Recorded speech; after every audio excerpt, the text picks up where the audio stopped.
Hello and welcome to our final Africa Cup of Nations special on France 24. Speaking of finals, the game is over, the winners have been crowned, but before I reveal anything else, I just want to welcome once again to go over all the drama, football guru, Eurosport journalist Ruben Slagter, and back from Cameroon, James Vasina from France 24. Welcome guys, great to have you here. Thank you very much.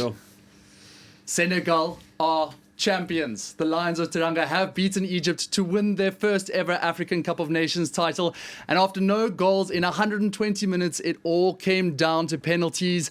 And Sadio Mané was the hero. Here to go over all the emotions, I'm straight away joined from Yaoundé by legendary France 24 sports editor Simon Harding. Simon, they've only gone and done it. Senegal, under a local legend in Aliou Cisse, winning the African Cup of Nations, came down to penalties, but surely deserved over the course of the match.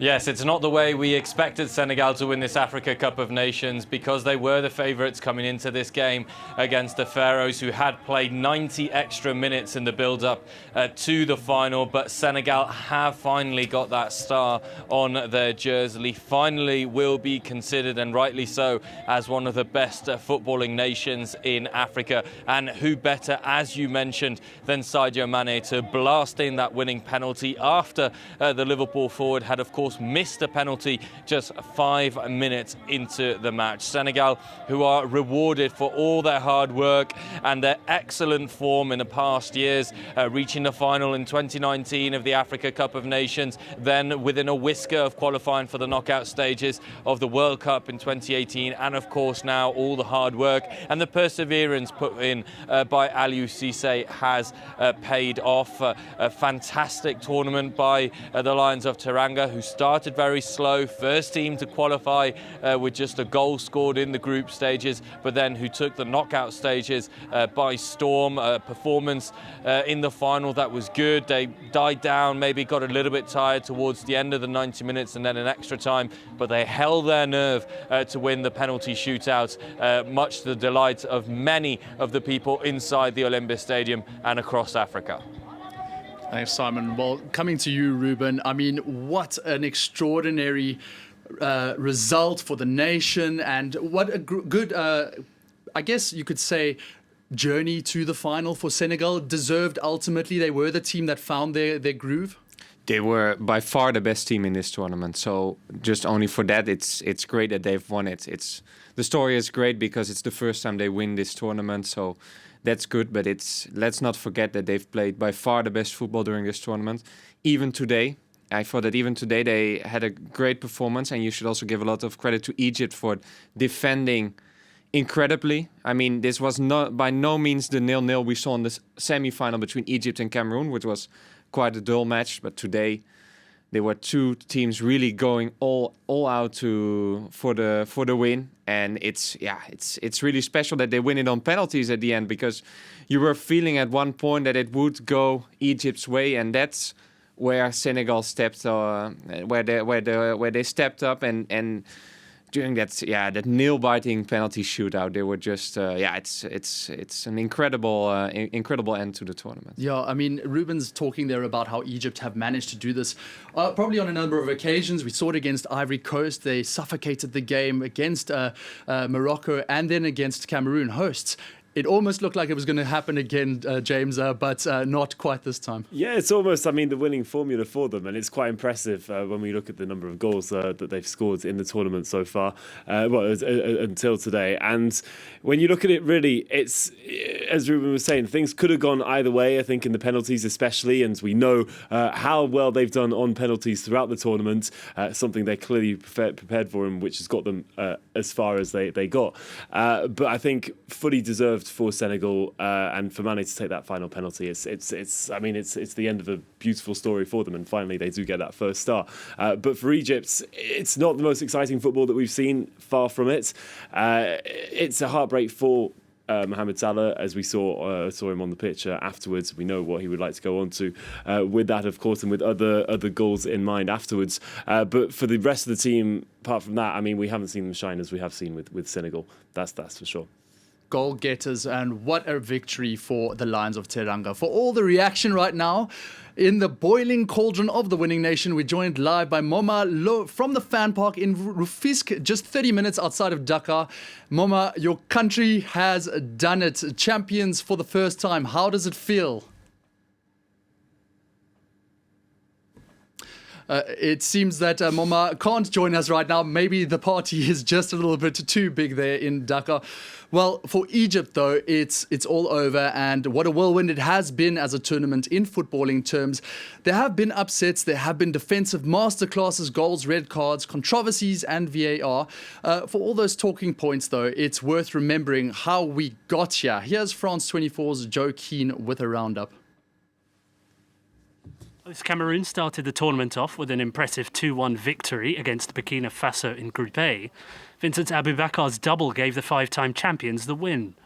One of the pre-tournament favourites, Senegal, scraped a narrow 97th-minute win against Zimbabwe in Group B, whilst reigning champions Algeria started with a goalless draw against a defensively sound Sierra Leone in Group E.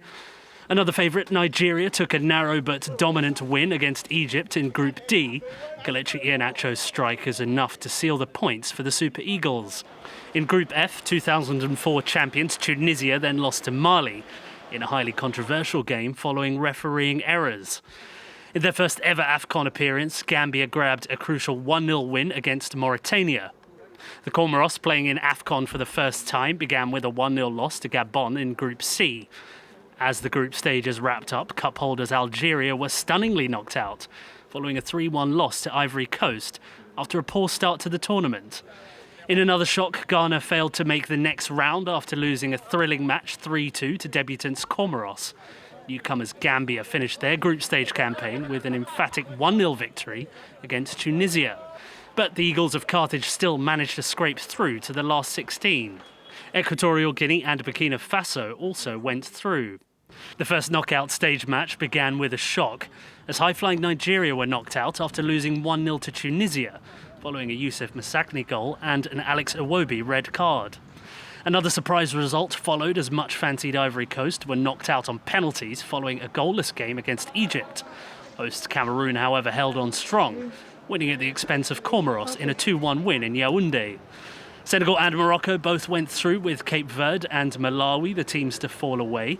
Minnows Gambia kept punching above their weight, beating Guinea 1-0, whilst Equatorial Guinea maintained their momentum by knocking out Mali on penalties. Burkina Faso did the same to Gabon to reach the quarter-finals. In the last 8, the Burkinabés continued their great run, snatching a shock win against Tunisia. The Gambia's dream run finally ended at the hands of the indomitable Lions in Cameroon. The Lions of Teranga, Senegal, were beginning to find their feet in the tournament, a 3-1 win against Equatorial Guinea taking them through. Whilst Liverpool star Mo Salah scored and assisted as Egypt edged out Morocco in extra time to knock them out. The semi saw Burkina Faso's strong tournament end at last at the hands of Sadio Mané's Senegal, whilst the Pharaohs devastated the home crowd, eliminating Cameroon on Thursday from the spot. However, Tony Conceição's team did manage to salvage some pride following a terrific comeback from 3 goals down to seal third place in the tournament against Burkina Faso on Saturday night. And of course, that all culminated in Senegal's win tonight. So I want to go back to Dakar and back to Moma Lo to join us over the phone. Moma, an absolutely chaotic victory. Tell me, what are the emotions right now? Ecstatic and absolutely historical. These are the two best terms that this strike was going on here right now in Dakar. The cities, the streets absolutely erupt at this first ever AFCON trophy in the country's history. As you know, the country has missed out on the cup twice. The last one was in 2019 against Algeria, and the first one was in 2002 against Cameroon. So this is the long-awaited trophy by the Senegalese fans and by everyone. And here in the streets, people are going mad. I've even spoken to some people who claim that tomorrow is going to be a bank holiday, even though the president has said nothing yet so far. But it's really absolutely crazy in the street. You will see makeshift fan zones everywhere. People gathering. You may probably hear music from the background from where I am.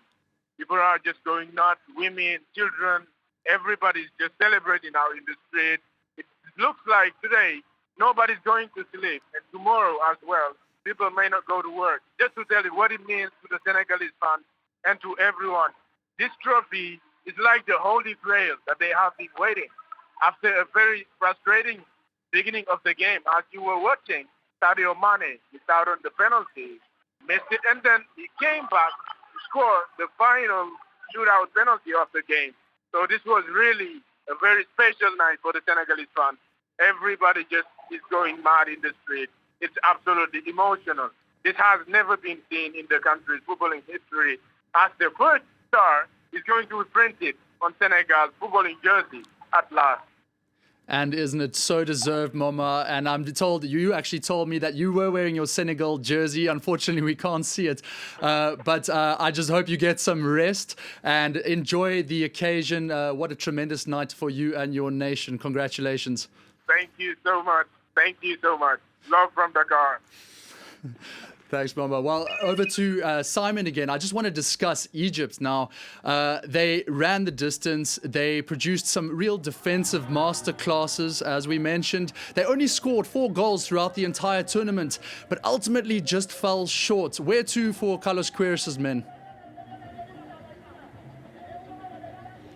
Well, it's difficult to say, and it's going to be a hard one to swallow for Carlos Queiroz and the Pharaohs, because ultimately it's as if they played 4 finals in the knockout stages. You know, they beat the Ivory Coast, who were considered the best team from the group stages. Then they beat bitter rivals Morocco. They knocked out hosts Cameroon. I think there will be a lot of questions pointed at Carlos Queiroz in terms of his play, his style. It wasn't very expansive after the group stages. Egyptian fans, by and large, were calling for his head. They were saying he should be sacked immediately, that they would never qualify like that. Let's not forget that they performed poorly in the group stages, losing to Nigeria, then very narrow margins against Sudan and Guinea-Bissau. But ultimately, he took Egypt to another final. But Egypt's style forced them to play those 3 extra periods of added time. It forced them into penalties, and at some point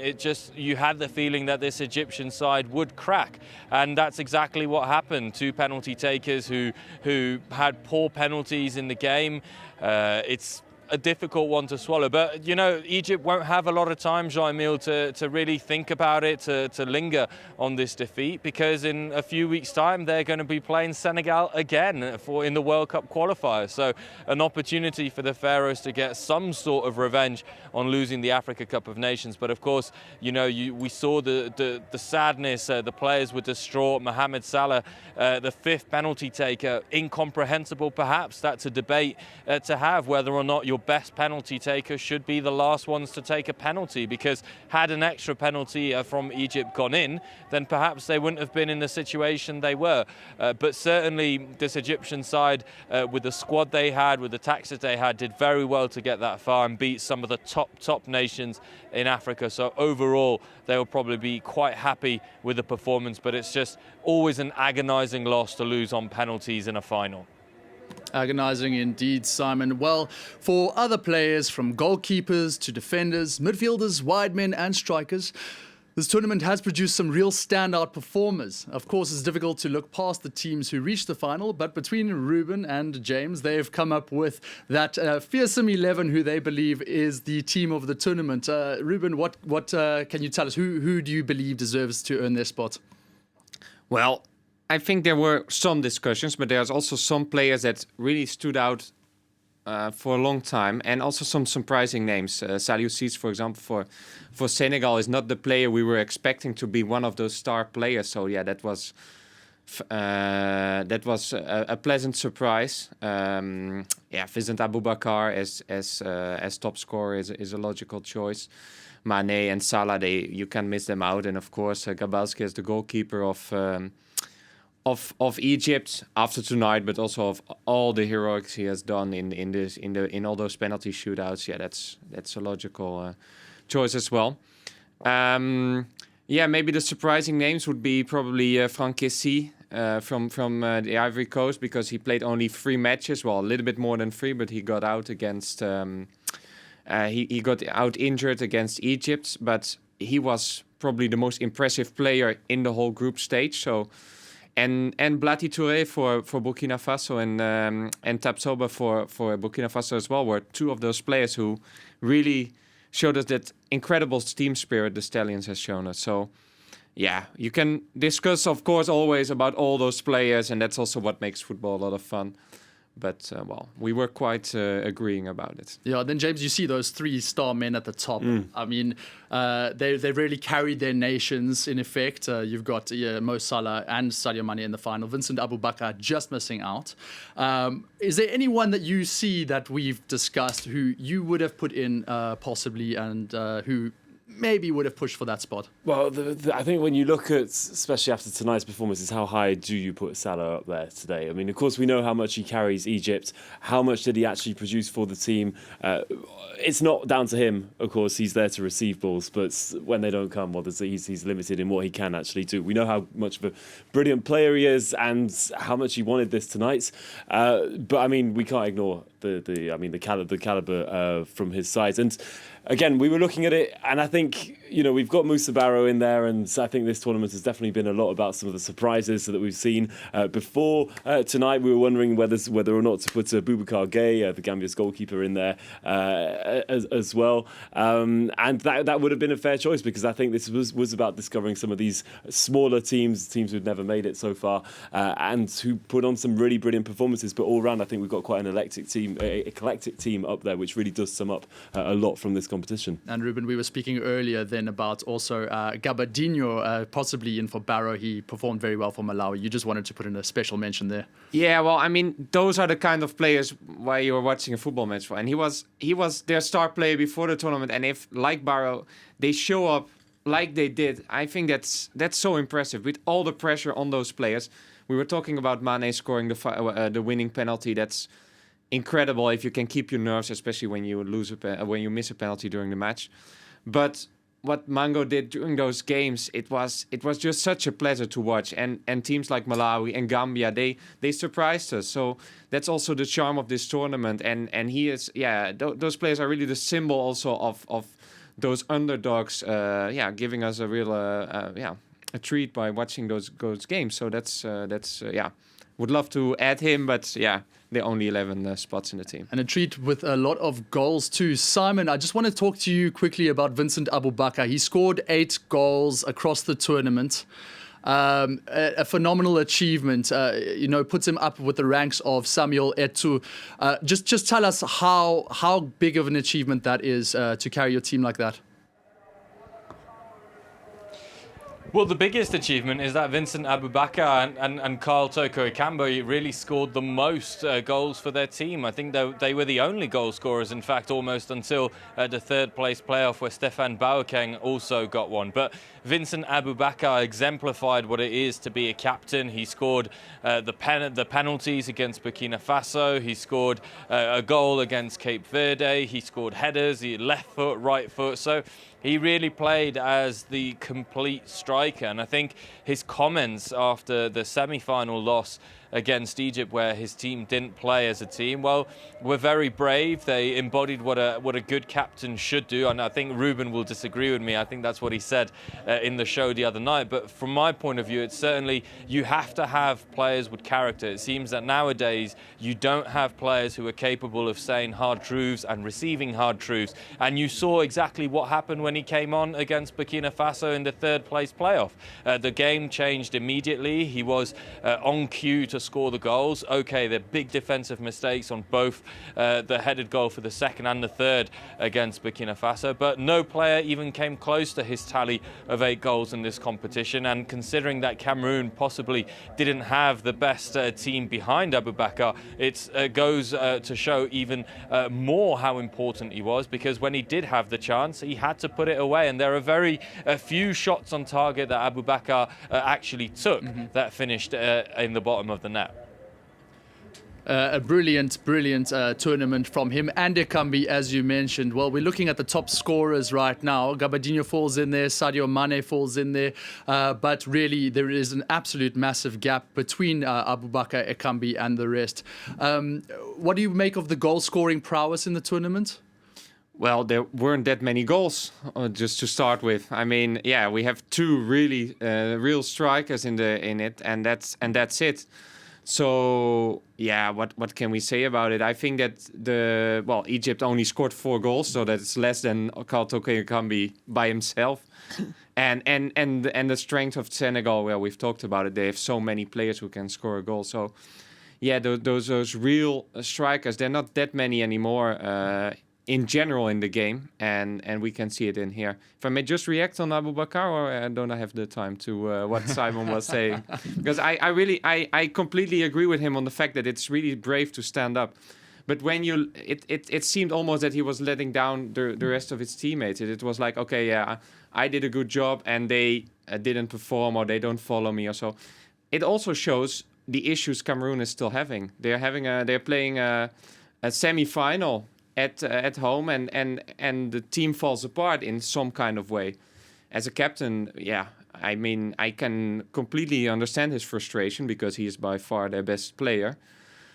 But at the same time, yeah, it's maybe up to him to get all those people together. I thought tonight, for example, Koulibaly, if you see also just stepping up as the first penalty, not as a real specialist, that's something, taking the weight of the team on your shoulders, a real galvanizing force is what you're saying, basically. Yeah, the Salah, that's the eternal discussion. Why are all those star players now taking the last penalty? You can say that's because there's the most pressure on them. You can also say there's a real chance that they won't score, or they won't even take a penalty. So, and it's also a lot about, do they really want to... is it of them looking for the attention, looking for the spotlights? Well, I won't pronounce me on that, but yeah, I'm just about talking about Aboubakar. I'm really interested how they will do now against Algeria, and if he can manage with the team and with Tony Conceição, if he will be still there, to recover from these last games. Of course, Ruben, they're talking about Cameroon against Algeria in the World Cup qualifiers. Well, taking all those results from the tournament and players into account, it's easy to see why the African Cup of Nations is so gripping. It's the fact that anyone can beat anyone. James, you got to go behind the scenes of the Gambia camp when you were there. Tell me what it was like to see an underdog perform to great heights in the tournament. I mean, it was fascinating. I think the most important aspect that you'd really see in that team when you're with them and you speak to them is the team spirit within them. This is something that it wasn't just the manager, it was the players who were really insistent on this. This is what actually made their strength, and this is what allowed them to perform on the day. And that is what happens. That really is what happens. And they were really strong, and and they had this good. We talk about, do players need to be best friends? Do they need to get on well? Well, in the end, if you really want to deliver, if you want to know that you are on the same level with everyone else on the pitch, then you do need that, and that is what carried them. And the Gambia, it's fantastic. Their first ever time here, reached the quarterfinals. You'd never have expected that to happen, really. I mean, once they won their first games, going through past the group stages, it's fantastic. And of course, they did that. I mean, on the back of a very solid defense, which was, I mean, fantastic to see from a smaller team, wasn't it? And with players playing in 4th, 5th divisions all over. So really, it does show. Not just that newcomers or smaller teams can be a threat, but that can also put an end to other teams' chances or bids to lift the trophy. So even if these teams don't get to the final, if they don't win it, they are teams that other teams need to be careful about and not take it lightly, as we've seen. And I think that's something that's, I mean, their manager Tom Saintfiet has really he's been with them for about 3-4 years now. And has managed to build this. He didn't do it with the other teams. He'd spent less time before that, but clearly it's something that's working for them, and they will have had that heroic welcome when they went back, because it's just put Gambia on the map for them, and hopefully they'll be back in the next tournaments. And who knows, they're focusing on bigger scale tournaments for the World Cup. But it's a great start, and I'm sure. We definitely know more about them now, and we'll surely see more about them later. And of course, Ruben, there were the likes of Malawi and Equatorial Guinea and Comoros, Cape Verde. These smaller nations closing the gap very much on the larger ones who didn't really perform like we expected them to. Yeah, without forgetting Burkina Faso, although they are a little bit more heavyweight already in African football, seeing all those performances they've had during the last tournaments, but still. Yeah, that's what we have seen. It's a little bit because of there are two reasons. It's because they overperformed, but you can also say that the big nations underperformed a little bit. Algeria comes to mind, Ghana, for example, who were both crashed out in the first round, and in a tournament with 24 teams, where 16 teams are going through crashing out in the first round. That's quite impressive and also, quite a shame, to be honest. And but it's good to focus on those small teams, because that's also what's making this tournament so exciting. If you look at the Euros, when there's a newcomer coming in general, it's they will lose a lot of games. And we have once had an exception with Iceland recently, but in these tournaments, it's not the first time. Looking back at Madagascar in 2019, for example, there's every time there is that fairy tale story in the tournament, and that's also why we like this tournament so much. We haven't mentioned Equatorial Guinea as well, who ousted Mali. Another example. Anything can happen. Yeah, holding strong. Well, we just hope, I guess, that there will be a consistency now that these teams are coming up. These coaches will remain, and they will basically maintain that level. It's interesting as well, because when I hear Tom Saintfiet talking about the World Cup and stuff, I'm also keeping Madagascar in mind. They're not here right now. They were really interesting during that other Africa Cup of Nations. So do it in small steps, like Burkina Faso has done. They are now at that point that they can really aim for the World Cup. Gambia, they are still the smallest team of the African continent. They have performed fantastically. They have really interesting players. So the potential is there, that's for sure. But at the same time, if you're looking always like, this is just the final point on the horizon. Absolutely. Just like the turf, though, of the Olembe Stadium, it hasn't been smooth sailing for hosts Cameroon throughout the tournament. In fact, speaking of turf and stadium pitches, that's been one of the key issues, as both Douala and Olembe were called out at various times by different coaches for not being playable surfaces. There was also a big scare prior to the tournament with the emergence of the Omicron COVID strain, forcing organisers to rapidly find solutions, including vaccine passes and PCR test proof for fans before matches. And on the field, there were more complaints about referee performances, particularly that of Zambian officials Yanni Zikwazi, who blew his whistle early twice in the match between Mali and Tunisia, leaving coaches absolutely apoplectic. And then on the 24th of January, a day which we will never forget, tragedy struck outside the Olembe Stadium as 8 people were killed and 38 more injured in a crush and subsequent stampede at the stadium's southern entrance gate. James, having been to Cameroon, experienced the entire tournament, how do you think the legacy of those issues will remain? Does it cast a shadow? Yeah, absolutely. I mean, these are for many people, maybe people who weren't even following the tournament. This is the stampede is the one thing that they'll remember from it. It's not a good image for CAF. It's not a good image for the tournament. It's not a good image for Cameroon either. So these are issues that should be stopped and shouldn't happen today. And of course, we're waiting to hear more about what's going to be happening and about the investigation behind this. And that's one of the terrible points that will be remembered. And that definitely the problem is that during the tournament, at one point, we weren't talking about the football anymore. We were talking more about this. And that's not what you want when you're hosting any type of event, any type of tournament. On the positive sides of things, well, look, before the tournament took place, so many people were saying, hey, COVID, it's going to be too complicated. Cameroon weren't ready to host it. They'd already had to wait their turn an extra time before we're taking it on this year. But they managed to do it. They managed within the pandemic, and that's something that they'll be glad to have shown that it is possible. And so many managers not wanting to let their players go off, and they've shown in the end that it can be it is a popular tournament. And perhaps it's also showing to people what this means for African players. I mean, here in Europe, we watch the Euros, we watch the World Cup, but the on that other level, well, there's the Africa Cup of Nations for them, and there are not the same amounts of African teams making it to the World Cup in any case. This is the Holy Grail. For Sadio Mané, we know how much he wanted it. We know how much the nation behind him wanted to be able to lift this trophy. And to give you, when we talk about Senegal, every game the number of journalists that they send out to cover that game is just that was the one time where we really would have to make sure that we were getting there early if we wanted to get a spot in the media zone, or perhaps just get a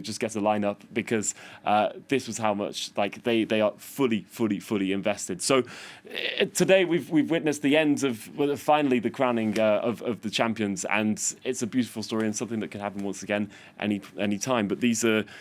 That will be one of the, hopefully, the more talked about side, the more remembered. Let's try and remember the positives, but of course you can't ignore what happens, and many things do need to be worked on in terms of organisation as well. When we talk about the pitch, we talk about moving one stadium to another within a few days. Chaos, teams not even actually knowing at some point where they're going to be playing their next game. This was one thing that happened when we were speaking to Equatorial Guinea, and they didn't know where they were actually going to be playing their next game. That's a lack of. There's some communication that needs to go on, and it's not something that you want to see going on. But look, the learning from this, how's it going to happen on the next time? We've got, I mean, it's a challenge for any 24-team tournament to be held in a country for Ivory Coast. We'll have to see if they're ready. But hopefully lessons going to be learned, and we're not going to be seeing the same things that happens. It's going to be a more positive experience going forward. And of course, we'll touch on that Ivory Coast tournament just now. And like you say, there's obviously the positives that we have to take from this. Well, whenever a country does get to host a tournament, it normally does bring with it a lot of welcome pleasures, like a boost in local trade and tourism, as well as simply putting places on the map which were previously unexplored or unknown by the global community. For all the polemic surrounding certain elements of this AFCON, it was fantastic to see finally arrive in Cameroon again after half a century. Let's remind ourselves about how it helped locals in Douala, for instance. I normally sell face masks, but thanks to the tournament, we have a much better income. Someone buys a hat, and later they come back for more, like for a scarf or a bandana. It's lovely to see. Simon, you're still in Cameroon. You've been there for just shy of a month. On the streets of Yaoundé, just describe what it has meant to welcome the rest of Africa to their home. Well, Cameroonian people are incredibly proud and have been incredibly happy to welcome Africa to Cameroon. It's been a tournament for CAF and for the Africa Cup of Nations, which is carrying all of the usual problems, unfortunately, though, because very few people, in terms of their economic status, are able to attend games unless tickets are given out for free. So there is a disconnect between that pride and that happiness and having the stadiums full and, having a successful tournament. I think that, for example, stadiums for most of the knockout phases were not even a third at capacity for most games, which is quite disappointing, of course. But these, I think, are fundamentally socio-political problems that will have to be addressed by CAF, and we'll talk about that a little bit later. But of course, whenever a nation hosts it, then it very much falls on the nation to provide the excitement, because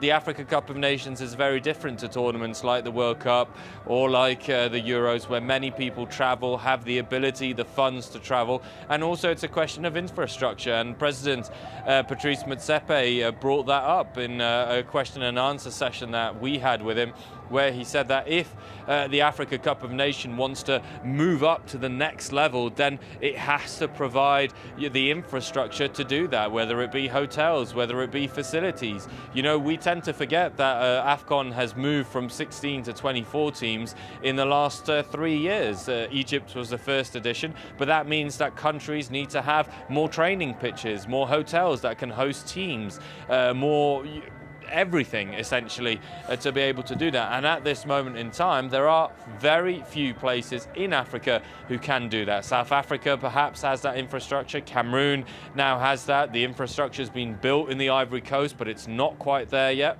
So hosting the tournament is a lot of pride, but of course it needs to go down properly. And I think for Cameroonian people, generally speaking, this tournament finished on Thursday night when they lost the penalty shootout to Egypt. But of course they were all cheering on Senegal with that overwhelming feeling I was describing earlier of wanting the Lions of Teranga to take that trophy home.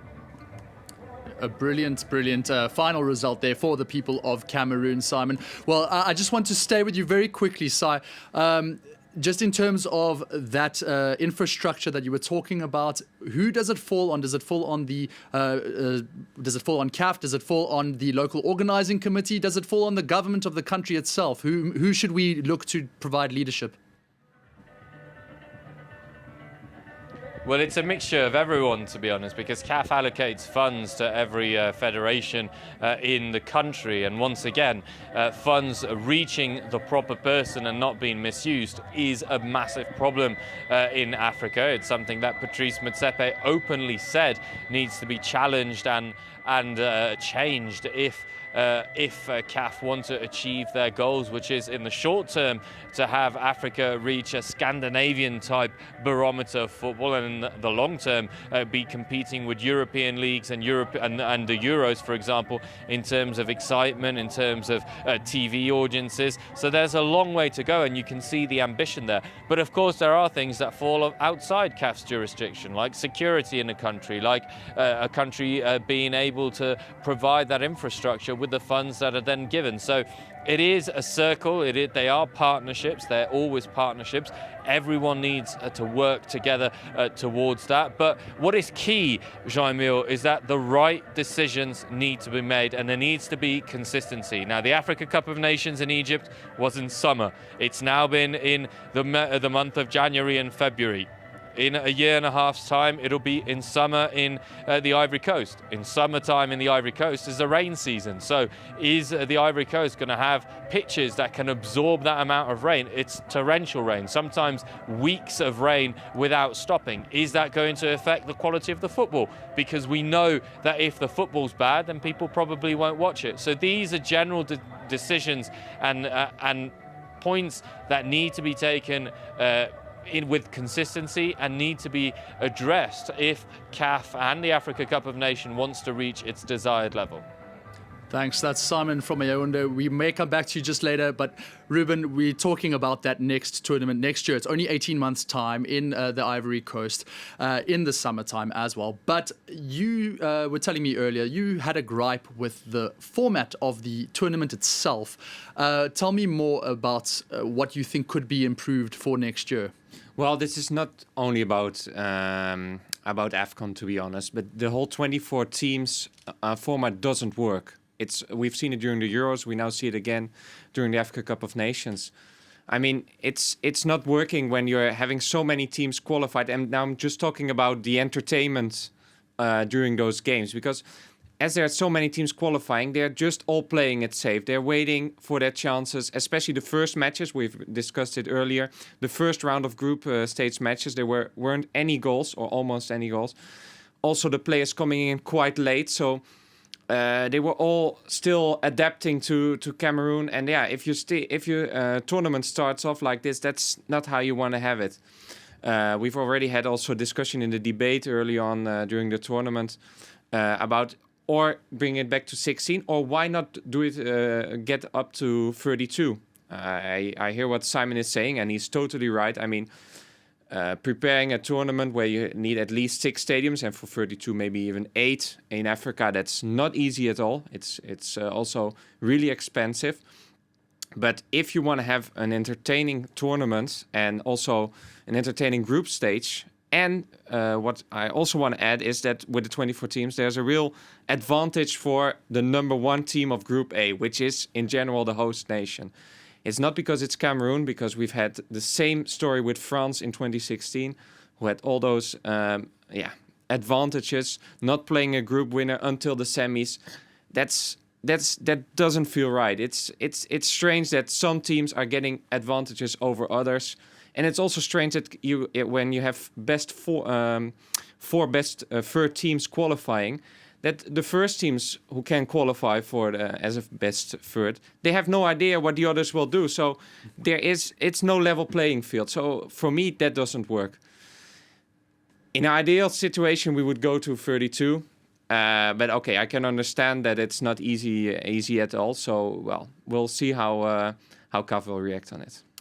James, any thoughts on that? It does make for a very, very slow start. And it's not really what you want. You want to start off with a bang, because if you want people to start to be following and to really get gripped into it, you don't want all these goalless or just draws that we've seen. I wouldn't be able to count the number of draws that we saw in the group stages, and on top of that, the number of penalties, decisive penalties, which was the only way where a lot of games were sorted.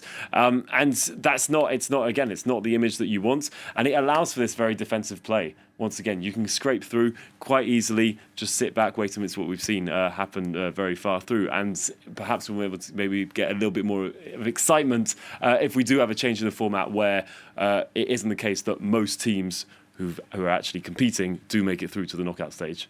Of course, we want goals, goals, goals. That's the bottom line, isn't it, gentlemen? Exciting football and something that the viewers will want to watch.